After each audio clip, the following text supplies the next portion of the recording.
Welcome to Running in the 70s, where we interview, meet, and get to know athletes of all kind who were running in the 70s. I'm your host, Matthew Kleinowski.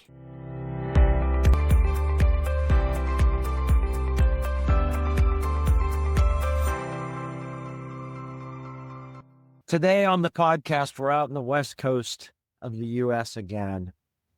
Throughout the 1960s and into the early 1970s, East Bakersfield High School had an amazing cross-country track running program and an amazing community. Today, our guest, along with a teammate from the time, wrote a book. We'll show it here. It's called 𝐑𝐮𝐧𝐧𝐢𝐧𝐠. Put a link in the notes.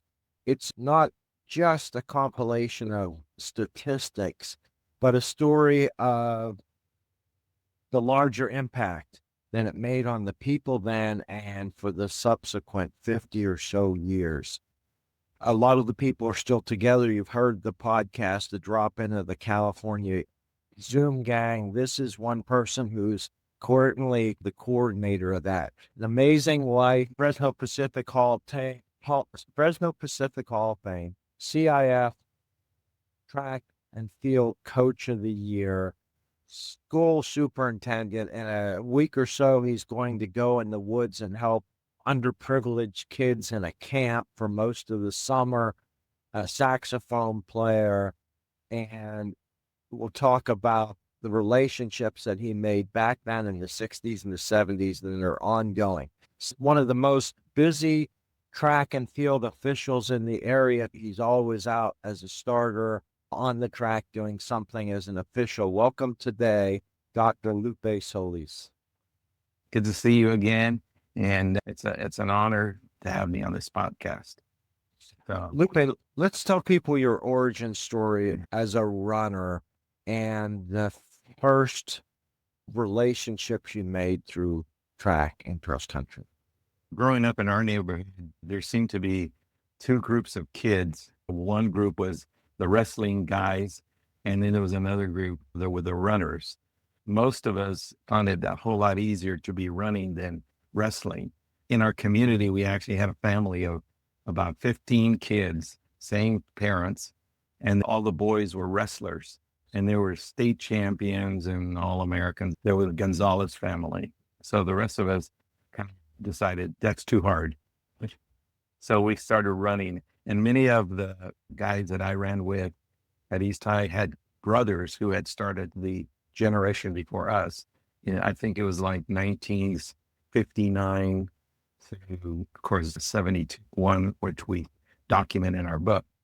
And when we got to East High, a lot of us didn't know anything about cross country. So we need track.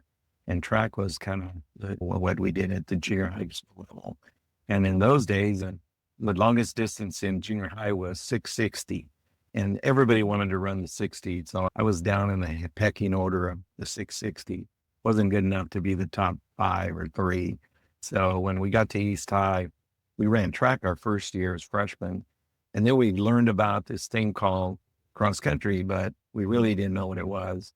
The sophomore year, we decided that first we want to try football. In those days, I was like 5 foot tall and maybe weighed 100 pounds. And so we get out to try out for football. And the coach says, line up from 1 to whatever, according to height. We were at the 250 end. And so he got rid of us right away. And he says, the rest of you check in the PE. So we walk over to this PE class and we saw a lot of our friends from the neighborhood. And that day it happened to be a time trial. And I remember I get over there and there's this guy named Wayo. He says, hey, Lupe, let's run with us. And I said, oh, okay. So we jumped this thing and the coach blows the whistle. We take running and we run around the school and we ran, I think it was 1.5 miles at the most. And to say, as we were coming across the finish line, where I was given a uniform and they said, you are now part of the frost-off team. And I had no idea what they were talking about. As I was talking to my friends, they said, well, this is cross country and you just make the frost-off team and we have a meet next Friday. And this was like on a Tuesday. And I go, And what do we do? And I says, oh, you just run, we're going to run at Heritage Park and just run around the park and you place. In my mind, I was thinking, is this a sport, a legitimate thing? And unbeknownst to me that there were other kids in our neighborhood. And Wyo had a brother, Adam, who was on a Valley CIF championship team. They were the only undefeated team at East High at that time. They went undefeated and they won the Valley. Wyo was his younger brother. And for I don't know why I never had met, his name was Adam. I saw him all the time, but we never really talk about anything. So that's how I did cross country. On the other hand, track, I had run track in my freshman year. As a matter of fact, most of my freshman year I ran track. I ran the 2 mile because in those days we ran a thing called the 1320, which is 3 laps. And that was a Valley Championship race. And there was so many guys that were way better than I was. And so the coach says, we need a 2 miler. Anybody want to run the 2 mile? Nobody raised their hand. So I said, I'll run the 2 mile. So most of the time I ran 2 miles and I can't even tell you how fast I ran, but it seemed to do well because nobody else would run. And it was like that in the other team as well. So it usually were guys that were not going to run anything else because nobody wanted to run 8 laps around the track. So that's how I got introduced to cross country and of course in my career in track as well. In our meets, the 2 mile was towards the end of the meet. Is that what it was? There was only maybe the mile relay and something else after it. If I recall correctly, I think the 2 mile was up in the beginning of the meet. It was like maybe the third race. It was the relays was always first, 4x1s. And then there was something and then us. And I think it was one of those things like, let's get it out of the way. Yeah. Believe it or not, a lot of schools put their hurdles right up front. Yeah. And because they want to get those out of the way because they're the most labor intense events. So it was held early on in the meet. You weren't that familiar with the history of East Bakersfield program when you joined. No. What was life like for you? You have this amazing story of your schoolboy paper route. What was life like for you in terms of you want to make a team, you had the will, and you ran this race and whatever was on your feet. At some point they gave you shoes. Would you remember how all that? My background is my parents came to Bakersfield in 1960 and they came from Texas and they were farm laborers. So my dad's vision for us was that at some point in time, we were all going to be part of that group of people that was working in the fields.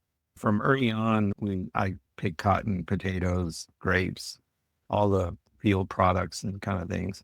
And then after working out there for several seasons, I decided that's not something I wanted to do. There's got to be a better way to make a living besides working in the fields. And in those days, working in the fields was not something that you didn't get paid very much and it was hard work. And then people were treated really bad. This was before unionization happened.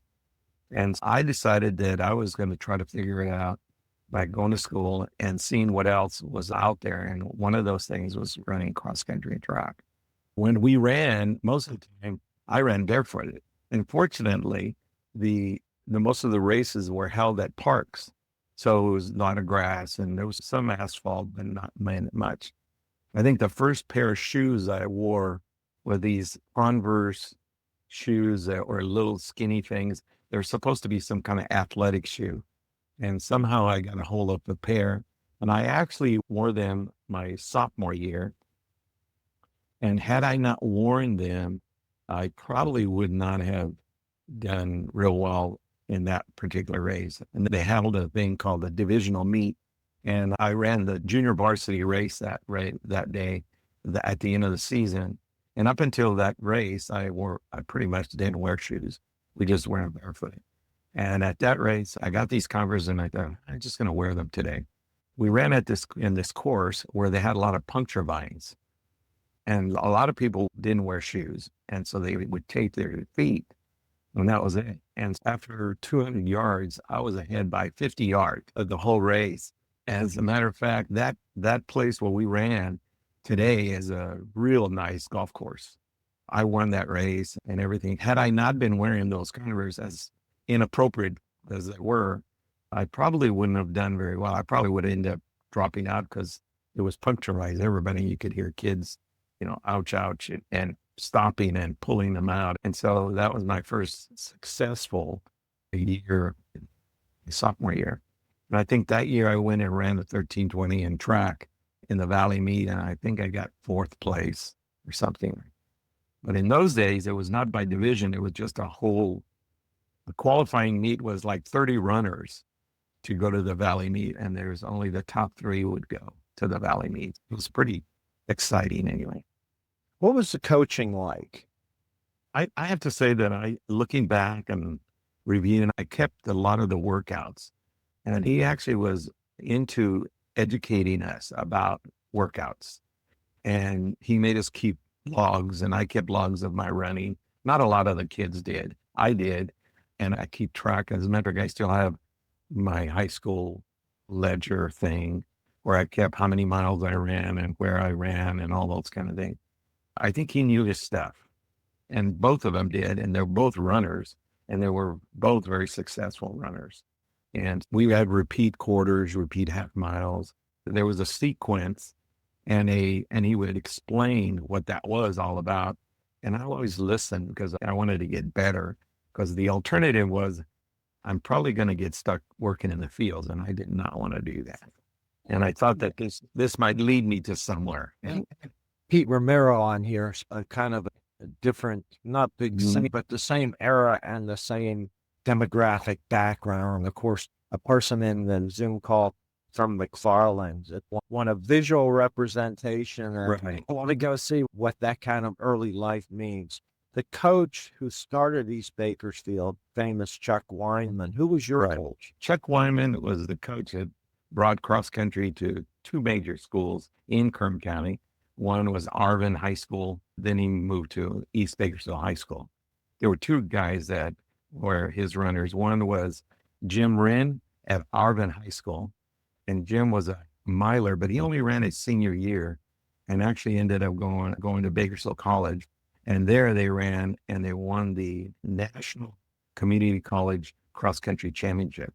He's important. The reason I mention him is because he actually coached at West Bakersfield when we were in school. And the other guy was a guy by the name of Chick Farrell. And Chick Farrell was coached by Chuck Weinman at East High. So he went from Arvin to East, and he coached Chick. And Chick was a very good runner. Back in 1959, they actually had a state meet in cross country, but it wasn't a statewide invitational kind of thing. It was a select group of high schools that were really good in cross country. And Chuck had developed a very good reputation for developing distance runners. So East High ran in a state meet, and I think Chick got 4th in the state. So he was a pretty formidable guy. So he went on to college at the University of Kansas, and then came back to East High and became the coach at East High. And he was our coach in cross country through the 60s. He knew his stuff, and he seemed to have a sequence as to a system on how to train us and what to do and that kind of thing. By the same token, so did Jim Wren, which was really interesting. So you won a race, and this was Frosh sophomore race. It was a JV race. I don't think I ever won a race. I ran some dual meets that I won, but those were a whole lot different. But in terms of championships, I never really won any real championships because there was so many good guys in the 60s. And Pete Romero was somebody we looked up to. And so did a guy by the name of Robert Islas, who was from Madera. And I always wanted to emulate Robert Islas because he looked like a hard ass kind of guy. And he ran and he had a shaved head and he was awesome. The other one was Eddie Cadena, who was from Mar School, but he graduated in 1965, I believe it was. And he was part of that team that was undefeated in cross country. And all 3 of those guys were Valley champions at one time. And that was pretty awesome. You mentioned that you were looking at cross country as part of the stuff you're investigating to see what else is out there in life. Right. Well, how did it meet that? And Some of these other guys you mentioned that went ahead, did you know what had happened with them? Had they made an impact in their lives yet? Those three guys were the guys I looked up to. And then, of course, we had our own guy, 𝐑𝐮𝐧𝐧𝐢𝐧𝐠, who was also a phenomenal runner and probably one of the best distance runners we ever had up until the 70s in the Valley. But 𝐑𝐮𝐧𝐽 had graduated from East High, went to BC and ran there, and then went to run at Cal Poly San Luis Obispo. And I thought, wait a minute, here's 𝐑𝐮𝐽 going to Cal Poly and running, and then he became the coach there. Early on, Eddie and I developed a relationship that he became my mentor, and he invited me to different things. One of the things that he did was he also was part of Pyle's Boys Camp up in the Sequoia National Park. He introduced me to that, and then I saw the possibilities. I went to Cal Poly and checked it out. Academically, I was not going to get there, but I thought, wait a minute, Eddie can do this. I can do this. So I just started working towards that end, that I could go to college. And then Eddie, I think he worked as a coach and taught classes and I don't know what else. And then after the coaching, he went into delivery business, which was a job of delivering packages. I think he worked for FedEx for 27 years or something. And I thought, that's got to be better than working in the fields. And so he took me under his wing and he became my mentor early on. Lupe, I think the idea and topic of relationships is something that we have to talk about for people to really get to know you. But let's talk about a little bit of industriousness and just maybe a quick insight into your work as a paper boy with somebody who's been a friend of yours now for 50-something years. What was unique about that? Like I said, I was always looking for a different job than working in the fields. And I always saw these guys delivering paper and everything, newspapers. And I remember Mike and I at one point saying, we had to get a paper route. I think we're in the 8th grade or something.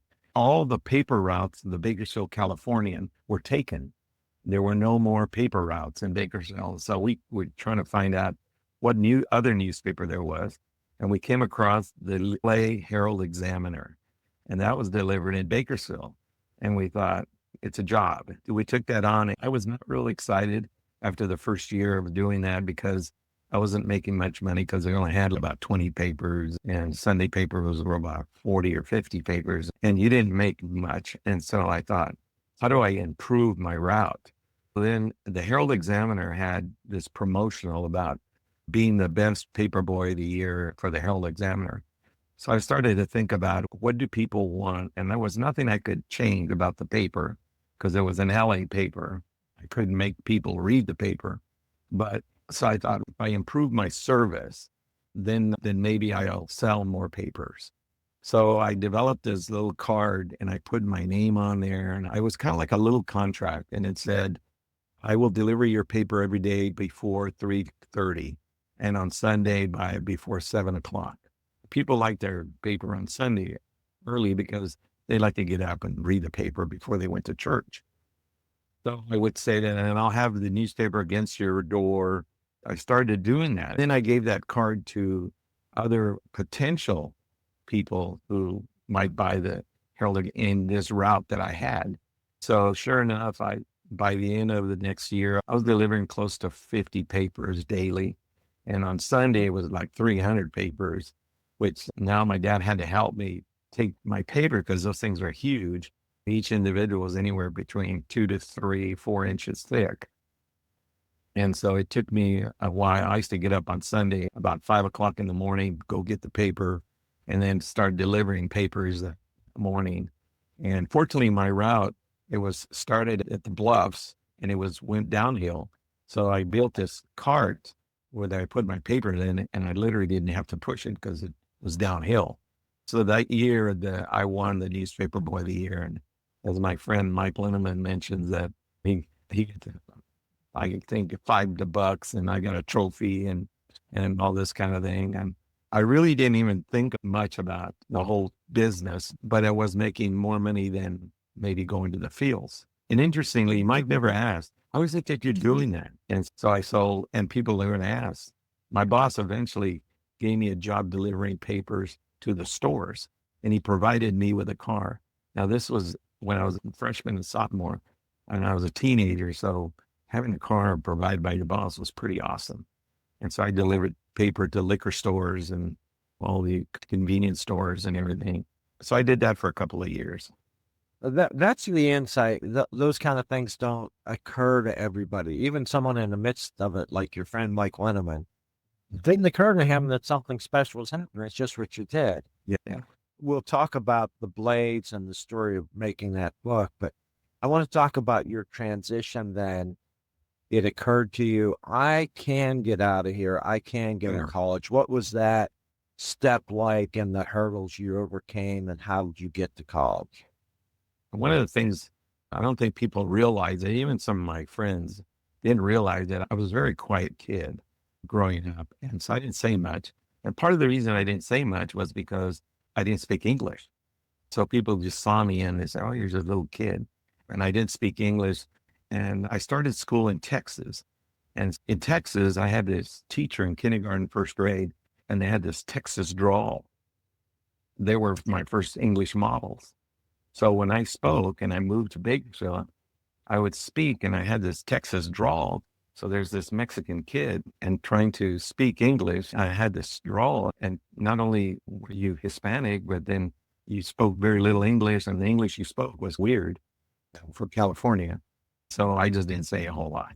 When I got to 8th grade, I think they were still giving IQ tests back then, and kids were placed according to IQ tests. And I actually went and got my transcript to see what my IQ was entering high school.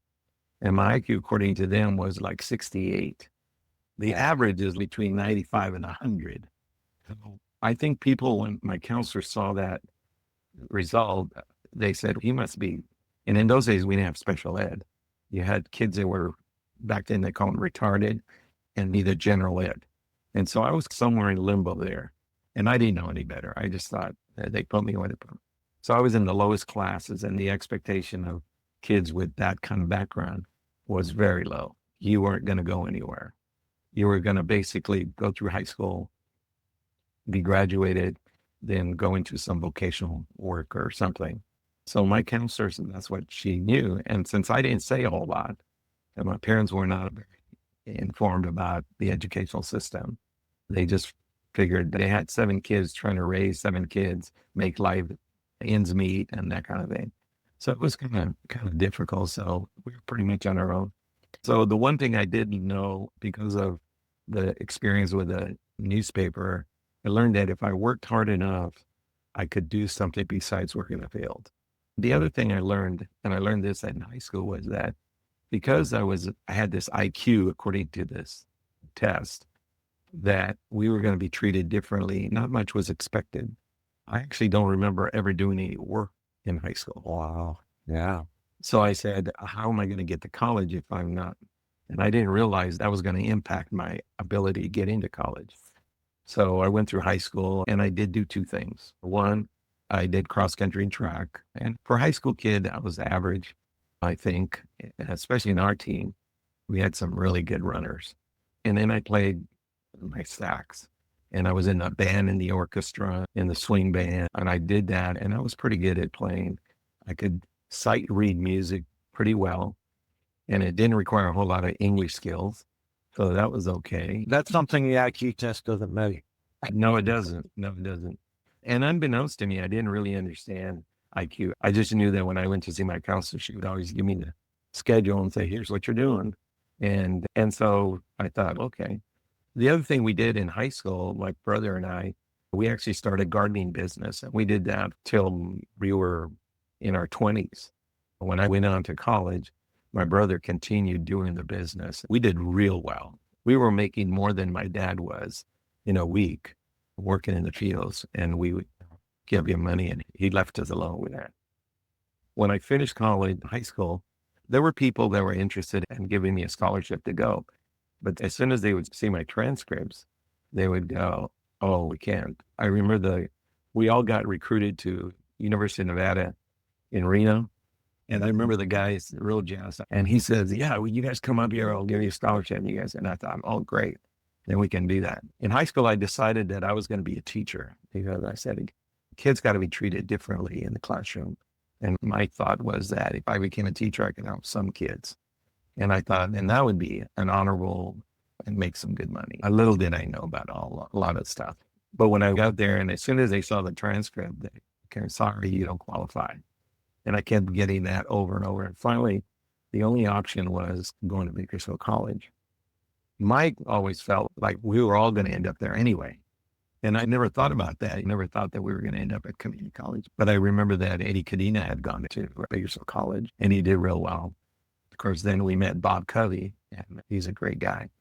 And I was not prepared academically at all to Bakersfield College.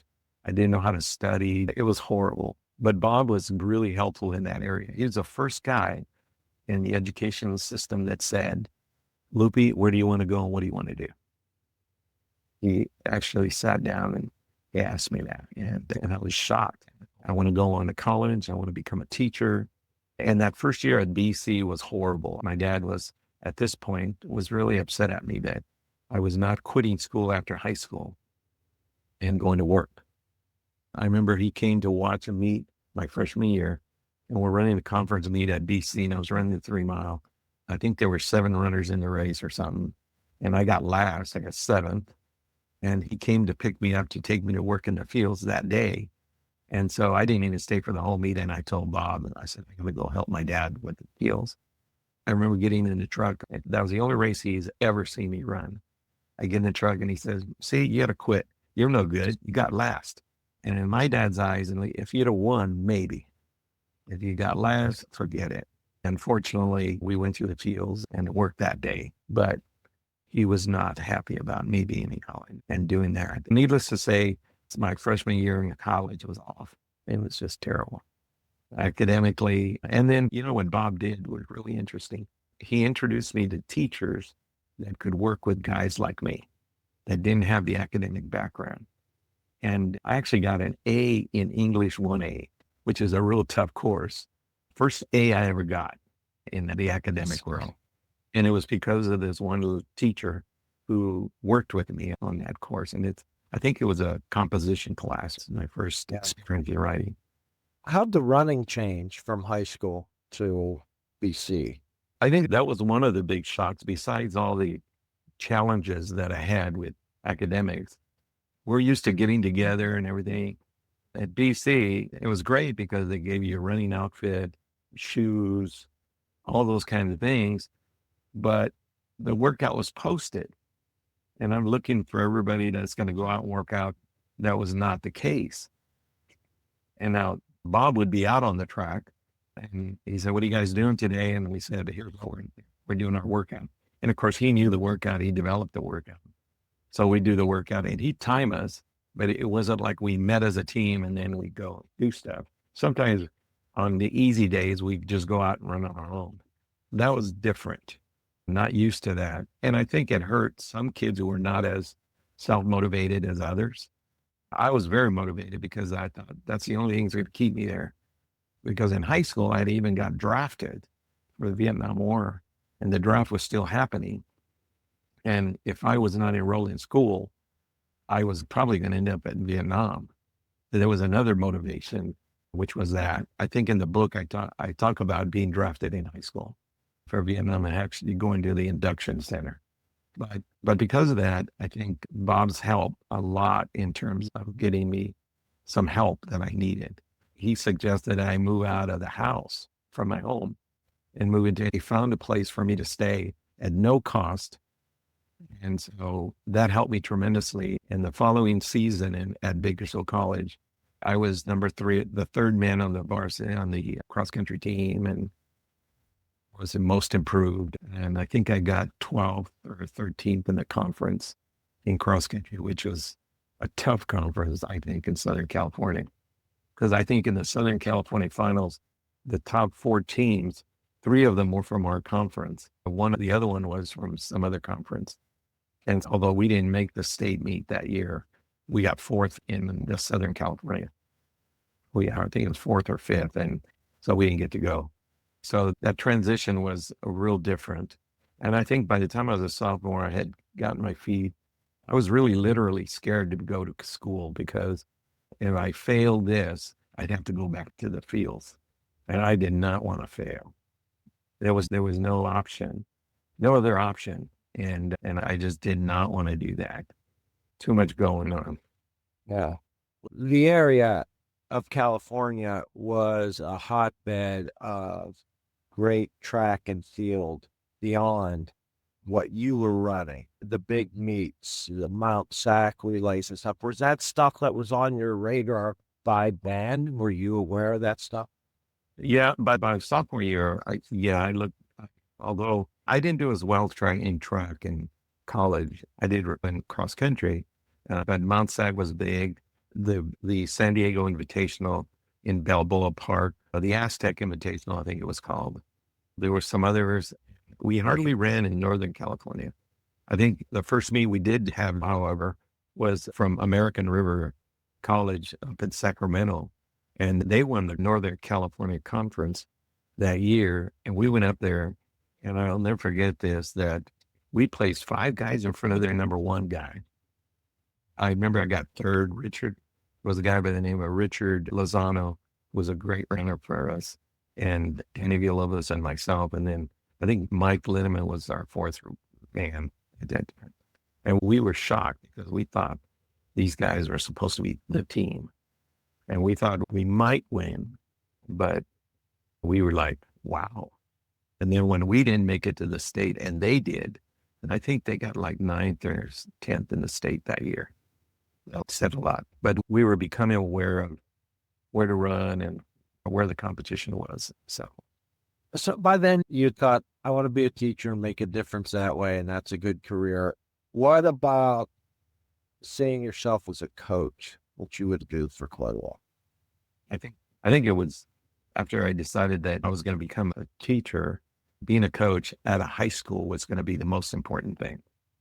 And when I did, and then the following Bakersfield College, I went on to Fresno Pacific College and ran there. And they were known for teacher development. In other words, they had a very good program. As a matter of fact, if you graduated from Fresno Pacific College and were looking for a job, they really didn't interview you. They would just say, what would you like to teach? Because they had the reputation of developing and having a good teaching program. And the doors were wide open if you went to it there. But we didn't know that. We just kind of went because we thought we liked Bill Cockerham and we thought we could compete there. We had no idea what it meant to run NAIA. So what's NAIA? We heard of NC2A, but NAIA, we had no clue what that was. Mike Linneman's along with you again, all the way from Paperboy, stuck together, Fresno Pacific. Yeah. And when Mike had real options because he did real well academically at East High. He got accepted to Cal Poly. He could have gone there, but he chose not to. And I think he will say that he's glad he didn't go to Cal Poly. Although if he'd have gone to Cal Poly at that time, Eddie Cadena was coaching then at Cal Poly. And so right away, that would have made a huge impact on his running career, at least. But the transition, what was interesting, Bill Cockerham would send us stuff about Fresno Pacific, but we really didn't know where it was. We had a friend of ours, Tommy Garcia, who went there, and he is a real good half miler. And that's how we knew about Fresno Pacific. In January, at the end of our sophomore year, we started running road races. And Eddie Cadena kind of introduced me to road races. He would call me and he'd say, hey, what are you doing this weekend? Let's go down to Southern California and run a 10-mile race or a 6-mile race. I actually, in my sophomore year, I ran in AAU Nationals in San Diego and ran for Athletes in Action. And that was the team. And what was his name? Tracy Smith, is it? Tracy Smith? It's Tracy Smith. Yeah. He was the number 1 runner on that. Yeah. And I was on that team and I didn't realize who he was. And we get there and Eddie Cadena is the one who invited me, but he didn't tell me what hurdler, Bob, he held the American record in the steeplechase. Bob Price. That sounds right. Yeah. Bob Price and Tracy Smith. And I'm thinking, and I'm looking at a magazine and there's Tracy Smith and there's Bob. And I said, what am I doing here? And I kept asking Eddie, I said, Eddie, what, what is this? And he wouldn't tell me because he knew I'd freak out probably. I don't know. And until we got to the warm up at the meet in San Diego, we drove there and we stayed at Bob Price's house actually. And so we went out there and we ran. And when we were warming up, I looked over there and I see Jim Ryan, Frank Shorter, Jack Batchelor. And I said, Eddie, geez, what are they doing here? I'm thinking it's just an AU all comers meet. Then I see these guys in coats and hats, and I'm thinking, these guys are like the Olympic kind of thing. And then I see these guys, and I'm thinking, oh my God. So I'm standing there at the starting line, and Tracy Smith comes up and says, can I run next to you? And I didn't realize who he was.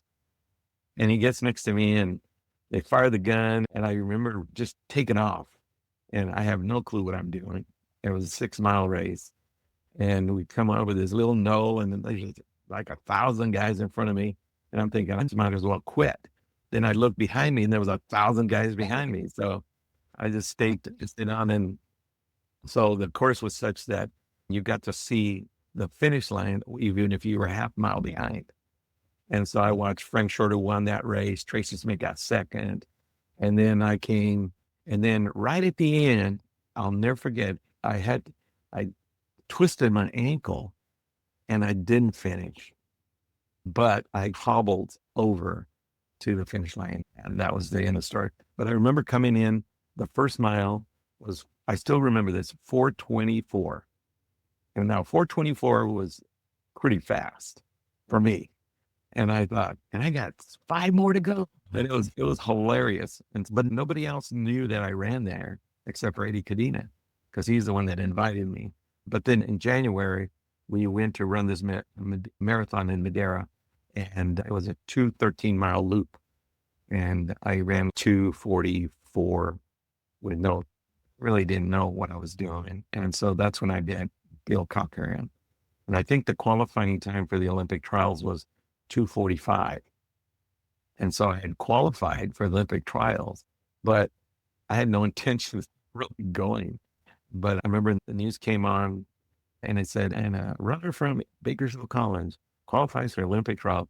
And so I get a call from Bob Covey and says, hey, Lupe, I didn't know you were interested in running the marathon. I said, no, we're just fooling around.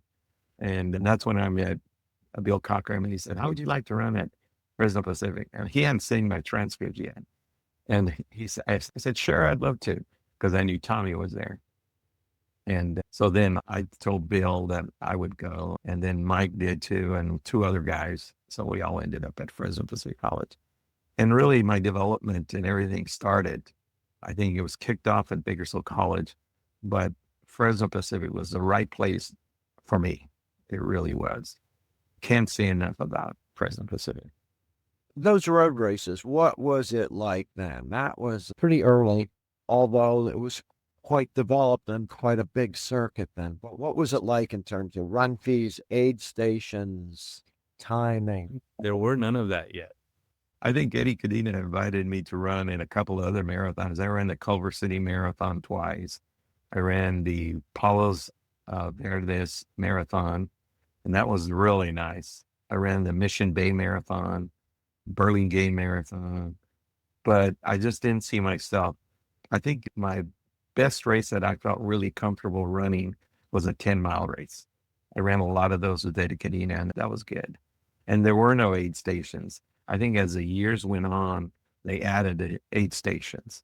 I think that Bill invited me to Fresno Pacific College because in the conference, the marathon was a scoring event in that conference.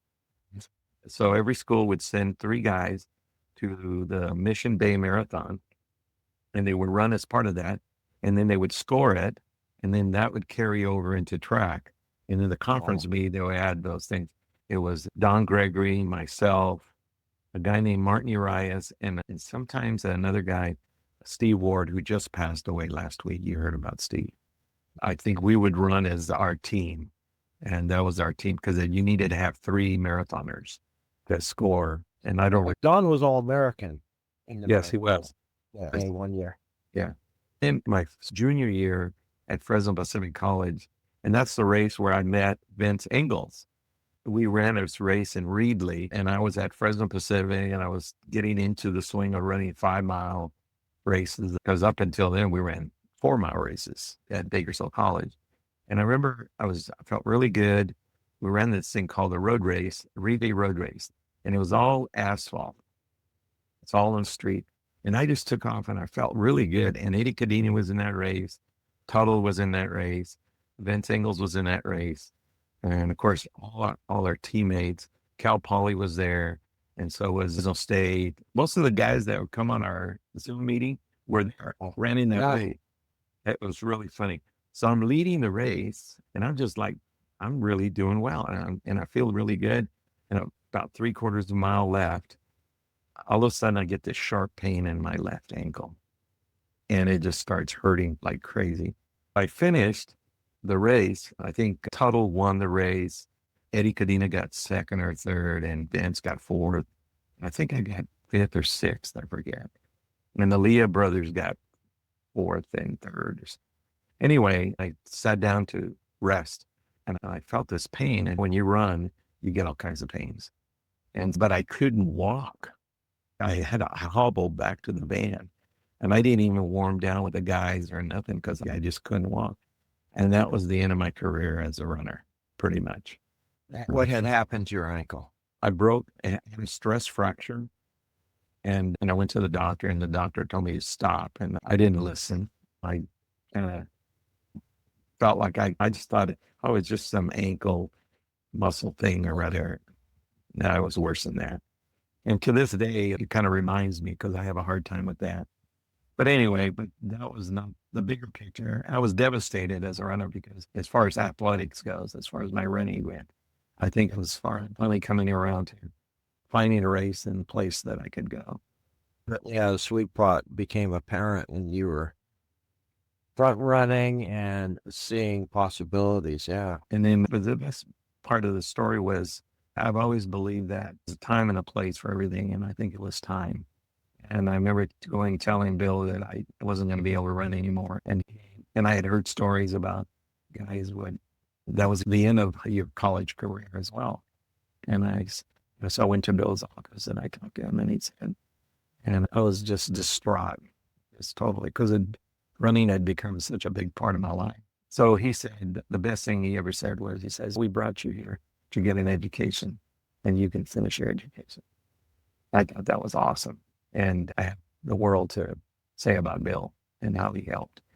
And in Fresno, I actually taught at Fresno Pacific College as an adjunct for about 20 years. I taught in their education department, loved it. And so I had to say a whole lot of Bill and what they did and Fresno Pacific College for everything that they did for us. Yeah, and your education went on through masters and you know what's funny? I actually got 2 masters at Fresno Pacific by accident. Because my name is Guadalupe Solis, but most people have me as Lupe Solis. So when I enrolled in the program, they enrolled me as Lupe Solis. Then I also were taking some administrative classes and they enrolled me as Guadalupe Solis. So when I finished, Guadalupe Solis and Lupe Solis got a master's degree from Fresno Pacific College. And I remember talking to my advisor and he says, how in the world did you get 2 masters and you paid for one? And I go, I have no idea. And I don't know how that happened. It was not intentional. And then after that, later on, I decided that my wife actually is the one that said, Lupe, you got to get your doctorate. I said, and then by then I developed this whole idea of working with English learners. And that's really my career expertise area. So I met this guy from the USC, a researcher from the USC, Stephen Krashen. And I said, I'd like to come and do research at USC. And he says, no, you don't want to come here. You need to go to University of San Francisco. There's this friend of mine there. So he directed me to USF and I met my advisor who's there from there. So I did my work there. Went there for 4 years. I drove up to San Francisco every other weekend. I had a great time, learned a lot, got to debate people on research of English for English learners and all this kind of thing. And it was fun. It was a lot of work, but it was a lot of fun. That injury ended your running career, but didn't end at all your career in track and cross country. When did you get your position as coach, and how did you get into officiating these? First of all, when I finished Fresno Pacific, I actually finished my credential and everything 4 years, my degree in 4 years. So I focused strictly on that, and I felt bad, and I felt like I let my teammates down because I had gone there to run with them, and I couldn't do it anymore. And that was an emotional thing that I went through. You go through all those pieces of stuff. So I thought I'm going to continue because I always wanted to be a teacher, and so I got a job working at an elementary school the first year. And then while I was there, I did my student teaching at Madera High School, at a junior high school in Madera, but I coached in Madera High School with Dennis DeWitt. And he was the guy in those days, the coach. And he was the coach of Robert Islas and so forth. And he and I got along great. And he allowed me to coach their distance runners in track, and had some phenomenal guys. Had a Valley champion and a guy named Lawrence Carranza. And probably the hardest working kid I've ever coached was Ray Rubio, who was a miler at Madera. And so I got to coach with him. So he was my mentor going in. Then I got a job working at an elementary school for 1 year. During that time, I worked as a coach at Sanger High School while I was teaching in the 4th grade. And I worked with Dave Dotson, who was another legendary guy in our valley. And he and I are good friends. And we were just at the state meet last week. And so he allowed me to coach his kids, the distance runners, the milers. He had a kid by the name of Pedro Mendrano, who was a pretty good runner himself. And so anyway, then I thought I'd like to work at Lemoore High School because they had an all-weather track, the only all-weather track, by the way, anywhere in the West Coast. And it was more of a rubberized asphalt kind of thing. It was, if you had long spikes, chunks would be flying up in the air and everything. So I met a guy named Bob Fraley, and Bob hired me at Lemoore High School. And then he lasted 3 or 4 years, and then he became a coach at Fresno State. But he introduced me to Lemoore High School, and I was there I coached for 10 years there at Lemoore High School. And the funny part is that I was in charge of the distance runners, the boys, and then they got rid of the women's coach because the two programs weren't run together. And Bob said, "You're the head coach of the girls." And I said, "I don't want to coach girls." I remember coming home and telling my Anita, I said, "Anita, I'm supposed to coach the girls." And she goes, "Oh, that's great." And I go, "No, it's not." That's what you won your award for at Yes, CIF that's Coach of the correct. Year for coaching the girls. So what was different then, apart from gender, in the program? I think, I don't know, is other than the fact that when I say that I inherited some really good runners, all the Joneses kids were there. This is where Tommy Smith went to school. So there was a real culture of track and field. As a matter of fact, I'll tell you a real quick story about my first experience with the families from Lemoore. The previous coach had this policy that if you ran track as a sprinter for 4 years, you got to be on the relay. And it didn't matter whether you were good or not. You just have to run the relay. Well, I get there and I'm saying, no, you got to compete for the 4 fastest people get to run the relay. And so these girls, when they saw this, and I had 2 freshman girls that were really good sprinters, and they were not black. And so they beat most of the guys. It was a girl, Dorothea Gaffney, and Letha Jones, and then Yali Alalin, and a girl named Cheryl Westwood. And so these girls were really upset that they've been out for track for 4 years and they don't get to run the relay. So they went at home and told their moms this. So the next week, the moms all shows up to the track. And Bob Fraley, he's standing there and he knows them all. And they go, "We want to talk to the girls track coach." And they go, and Bob goes, "There he is over there."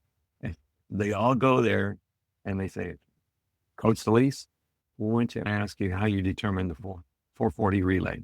And I thought, "Are you kidding me?" And I said, "The fastest 4 are going to run the relay. You mean to tell me those girls beat my girls?" And I said, "Yes, sir." And then they turn to their kids and they go, "Did they beat you?" And they go, "Well, yeah." And then the mother says, "Ladies, get your asses off the track and let this man do his job. And I thought, Oh, wow. Years later, when I became the principal at Lemoore High School, they invited me to their house for just a reception kind of a thing. And I said, we're very excited that you become the principal at Lemoore High School. And I was very impressed. I was very touched. Amazing people. By the way, Dorothea jumped 19-1 in high school, which is not bad. I think she was the second farthest long jumper in the nation that year. And her brother, George Gaffney, jumped 26 feet something at Fresno State. So there was a gene thing there. I learned a lot about long jumping from her. I learned a lot from my athletes. sometimes genetics definitely trumps coaching. Yeah, sometimes you're just lucky. Yeah. And then I had some kids. I had a lot of depth back in the day. I had 4 or 5 girls over 5'2", which is really good. And the school record's 5'7" and 3/4. And I had 2 girls that jumped over 5'6" at the time. And then we had a girl that was the Valley champion in the 800, 8'8". In those days, it was the 880.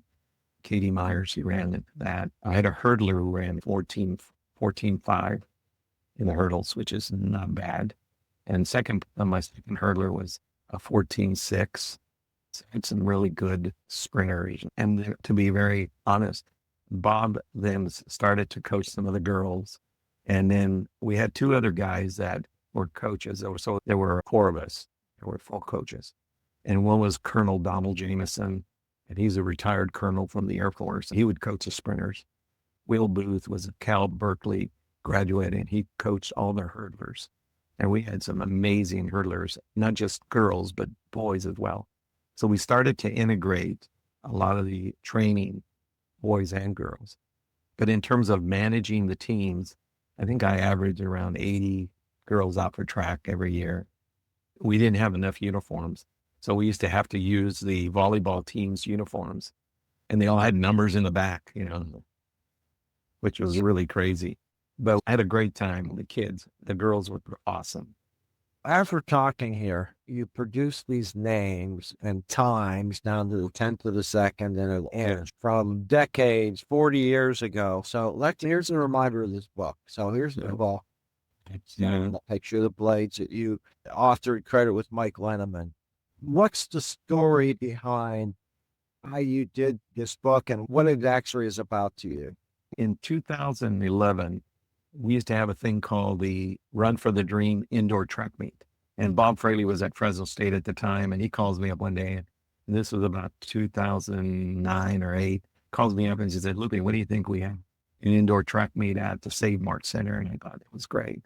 And he says, and what we'll do is we'll recognize teams of certain eras in track and cross country. And I thought it was a great idea. I didn't have anything to do with selecting who were the teams. Bob and a group of coaches, friends of his, that identified the high school teams of certain eras. So at the 2011 indoor Run for the Dream team, indoor track meet, he announced that we were going to have the recognition. So he recognized East Bakersfield High School as the team of the 60s. And there was a celebration, and we invited some of our former runners from East High from that era. And they came, and we got to march inside the track and all that kind of thing. And that was cool. And then Mike and I started talking to each other. I said, hey, you know what? There's incredible people on this team from that time. And so we had to document it, write a book. And so we started looking. We couldn't find any results. It was crazy. So we spent 2 years just researching. So the results that you see in the book is from 2 years of a lot of time in the library. I think we spend more time in the library than we've ever had in our entire academic careers. We look at the times, and we didn't quite get all the information, because a lot of the information that we got was from articles that were written by students, because the California paper used to have kids write articles, and they would submit them and they would publish them. Oh, Matter of fact, there's a guy in this book who wrote some really good stuff. I forget his name right off the top of my head, but he was a major writer. And so we got a lot of things. The kids were not track people or cross-country people. They were just kids who were interested in journalism. And so they didn't always get it all right. So we made some errors. because of that, because we use that as their, and because that's what we found. Nevertheless, probably the most important, there are two things about the book. We think, if you read the excerpt by Eddie Cadena in the back, I think he captured it perfectly. This is not just about results and track and cross country and all that kind, but what it is, it's stories of kids who ran in the 60s who benefited from the sport of cross country and who helped them develop into the next, when they, as adults and so forth. And then the other one is the title, the Blades. Obviously it's the East High. That's the East High mascot. And it says challenge, effort, and impact. We all have challenges, and we do, just like the McFarland kids and the Madera kids and the Sanger kids and all kids from the San Joaquin Valley seem to have. And it didn't matter whether you're Hispanic, Mexican, white, or Asian, or whatever. They all have some kind of challenge. The effort is, what did we do about it? And all of us have incredible stories to tell. And then the impact. So what are we going to do with all this at the end of the day? And so we're in the impact phase of our journey. We're obviously getting older, and Mike still works. Don Gregory still works. I still do a lot of volunteer work. Don Chapins does a track and field, and I still do track and field starter. I met a guy who I met at Kyle's Boys Camp up in the Sequoia National Park. His name is Alan Shelby. Awesome name. He called me up one day and said, "Hey, Lupe, you're a track guy. How would you like to be a track starter?" And I've been doing a lot of officiating in track and field since 1984, 85, when I stopped coaching. And I used to do the long jump. That was my expert event to officiate. And I actually we'd always do the Sanger Invitational. They call this Sanger Metric Classic. I would always do the long jump there. And I did it for about 20 years or something. And so when I started doing track starting, whole different dynamic, but it's been a lot of fun. I really enjoy that. Let's get to talk to the kids and talk to coaches. Probably the most interesting thing is talking to the coaches, because I know a lot of them. One of our track starters, he was running at Sanger High School when I was there, and he ran 14 flat, and now he's a track starter, and Mike Pay's an awesome guy. And so they're all still involved. And so we still keep giving back to the sport, giving back to kids, giving back. And so we're very involved in a lot of our communities. As a matter of fact, I spoke yesterday at the Rotary Club about volunteering and being involved in the community. And so, yeah, on the track, you're a starter, but also all the other officiating duties, relay exchanges and everything else. You're very busy at all those things. And one thing, I'm not sure how much you want to talk about it, but you also provide scholarships. You're giving back in lots of ways. You're working at a camp for these kids that don't always have opportunities. What about the scholarship that you are doing and you've been doing for a while? It's a little bit different. Yeah, my wife and I don't like to really talk a lot about it. We set aside some money and we do give scholarships to kids. We don't present it to them. I have a different philosophy about scholarships. And I serve on several scholarship committees for Lemoore High School and other entities. But most scholarships, you're given the scholarship, but you can't get it until you can verify that you went to college. And I think you earned the scholarship because of what you did in high school. And because of what you did in high school, that's why you earned the scholarship. So you should spend it any way you can and want. So what we do is we just physically give them cash. We don't care if you're going to take your family out to dinner that night or whatever, because some of the kids that we give a selected to can't afford to do those kind of things. And I think scholarships are things that you earned as a result of, not of who you're going to become. But that's our own philosophy, not anybody else. And we understand scholarships at different places, that kind of thing. And we respect that. So I played a gig last Friday and they gave me $250. So we put that aside for our scholarship. I enjoy playing sax, by the way, and so anything I make from there, I just give it back. We put it there and then we give it to somebody and we don't make bones about it. It's a little funny when we walk up to the kid and we just say, "Here, and we introduce ourselves to the family. Most of them know who I am because I serve on the school board and that kind of thing. And we say, hey, have a good time, congratulations, and that's it. And that's all there is. It's a white envelope with a U.S. dollar bill. And sometimes we make no bones about it. We had two grandkid daughters, and they got it one year because they're very involved in things. They're to a very inexpensive school, so that we are giving scholarships even there as well.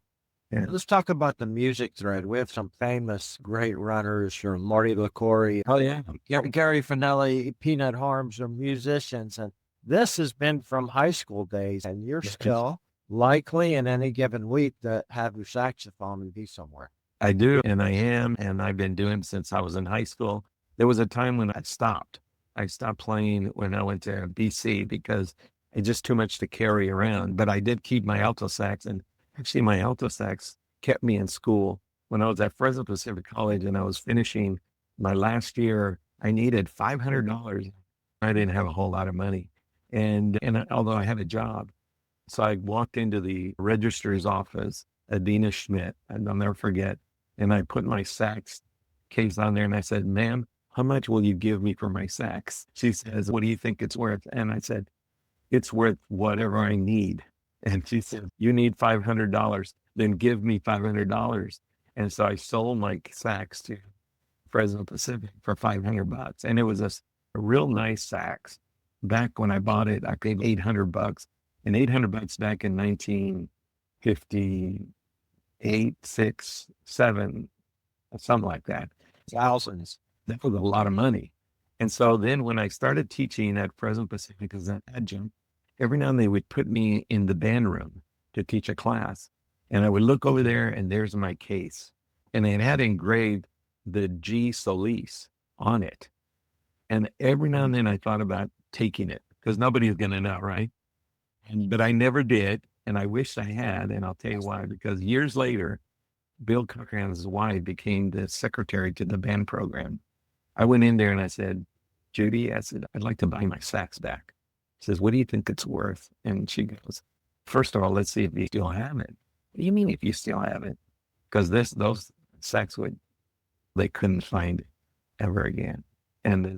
But I said, what would you have valued it? She says, probably $2,400. And I go, I'm not going to buy it back. Anyway, but we couldn't find it. But my sax kind of bailed it. My wife actually, about in the mid 1990s, she bought me a student sax, and it came, and she goes, I thought you would like this. She gave me this gift, and I pulled it out, and I go, what? Because my wife and I have known each other since we grew up together, pretty much. We went to high school, elementary school. We were in third grade together.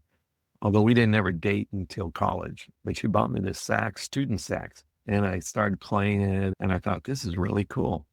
So now I have some real nice professional saxes. They're worth a whole lot more than that. But yeah, so I've been playing since came back in the mid 90s. As a matter of fact, What kind of gigs do you get? I actually played with a couple of groups. Most of the time I play background music at weddings while they're eating. It's classy to hear the saxophone playing over here on the side while everybody's eating and milling around. Those are the major kind of thing. I do funeral receptions sometimes. And what's interesting, probably the most interesting one that I did was there was this Mexican family. And they wanted me to play, but they wanted me to play mariachi music. And I go, oh, so I had to research that. So I have a whole set that I play in mariachi music, which is real different. And it's really on the sax, and it sounds really cool. And so I now play that and I play Beatles, Mamas and the Papas, the Beach Boys, the whole thing of the Beach Boys. There's so much music out there that's available now.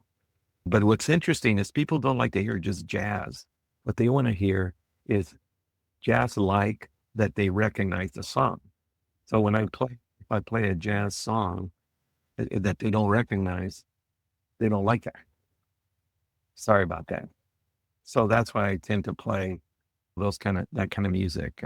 And then they go, oh, I like that. I like that. One of the favorite songs for a long time, somebody would always walk up and say, hey, D, can you play Let's Get It On? And I go, yeah, I can play Let's Get It On. So I play lots of Motown stuff. Love that. The latest thing I play that people seem to like is Tennessee whiskey, which is country westerns. Sounds really good too. Anyway, You have a radar to figure out what is and how to be relatable. I know you've told me in the past couple stories I think might give another insight into you. One of them is the story about you meeting a runner at Home Depot. Oh. And let's talk about that, about the way you make relationships with people. Maybe we'll also talk about one of the teachers you hired. But what happened at Home Depot? Oh, yeah, that's a great story. So I'm remodeling my house, and my brother's a carpenter, and so he helps me. We actually pull the stuff, all the sheetrock off and start from scratch. And then we move the walls and all that kind of thing. So I had to buy 8 sheets of sheetrock. So I go down to Home Depot and I got this cart with 8 sheets of sheetrock. And then there's this other guy, he's got 10 sheets of sheetrock. And he's pushing in, and he's by himself, and we're parked next to each other. He looks at me, and I look at him. Right away, I'm thinking, there's no way I want to do this by myself. So I go over there, and I go, hey, my name is Lupe Solis. And he says, I'm Tito. And I go, nice to meet you, Tito. I'll tell you what, if you help me load mine, I'll help you load yours. And he goes, sounds like a great idea. So we're loading this thing. So he starts to tell me that this is what he does. He's a contractor, and he does sheetrock and drywall and all that kind of thing. And I said, where are you from? And he says, I'm from Hanford, but I grew up down in Southern California. And I said, oh, you did? Oh, wow. And so I tell him, I said, there's a lot of great races and runs that I went to down in Southern California. You look like you might be a runner. And he goes, yeah, I used to run. I ran at Mount Sac. I said, you did? I said, so you must have run the Mount Sac Invitational. And he goes, yeah. I said, when were you there? And he goes, oh, I was there from 1971 to 1972. And I go, you know what? I said, did you ever get a medal there? And he goes, no. I said, I only got a medal one time. I said, yeah. He says, yeah. And he tells me this, and I got 11th place. He got 10th place in the same race at Mount Sac. And I said, you beat me for that medal. And he goes, yeah, you were a Bakersfield guy. And I go, that's right. And this guy and I just started laughing about this thing. And he said, that was the only medal I ever got. And so we just laughed about that. And I actually had him come over and do some work for me. Great guy. I don't know what his real name is, but he goes by Tito. And when I talked to some people from that era, they said, yeah, we have a guy that ran here. The name was Tito. We called him Tito because he must have had some weird name that nobody wanted to write. And so. But that was a story of Mount Sac. And I always, when I go to Home Depot or whatever, when there's some heavy stuff, I always try to ask people for help. And so we talk and stuff. And so, yeah, that's how I met Tito from Mount Sac. That's a great track and Yeah. field story. Yeah, But I love it. the element of it is your personality. And the one other story I think is your recruiting, the lengths you'll go. Oh, The yeah. difference for the kids, and that story about you finding some teachers. Yeah. When I went to Fresno Pacific College, there was a professor. Her name is Dr. Jan Skinner, and her and I became very close friends. She's since passed, but every now and then I would go over and I'd bitch about something, and she'd say, what are you going to do about it? I go, what do you mean, what am I going to do about it? And I go, yeah, do something about it. Don't just moan and groan about it. And I thought, so then from that, I said, what are you willing to do to solve the problem, whatever the problem is? And even when I was a coach, I used to have 30 girls out for track, and certainly cross country is not a glamorous sport for girls. But we used to get about 30 girls for track or cross country, and track 80. But when I became the superintendent at Reef Sunset, I'll never forget, it was August. We had 2 special ed positions at the high school level, and we hadn't found the special ed people, and we were really struggling. Then I heard that this family had moved into community of Kalinga, and they were special ed teachers, high school, and they were going to sign a contract with Kalinga Unified for special ed. So I found out where they lived, and I drove over there, and I knocked on the door, and they were still doing things. And the husband was tearing out the bathroom because they were going to remodel the bathroom. And he was doing the demo, and he was going to have somebody come in and do the tile and all that. So I go in there and I introduce myself. I'm Lupe Solis, the superintendent, and I just want to invite you guys to come and apply for this position. I told them about the position. And they were impressed that I would be out there, first of all. And they, well, you know, we kind of sort of already are committed to maybe go to work here. And I said, have you signed a contract? And he goes, no, not yet. I say, I'll tell you what.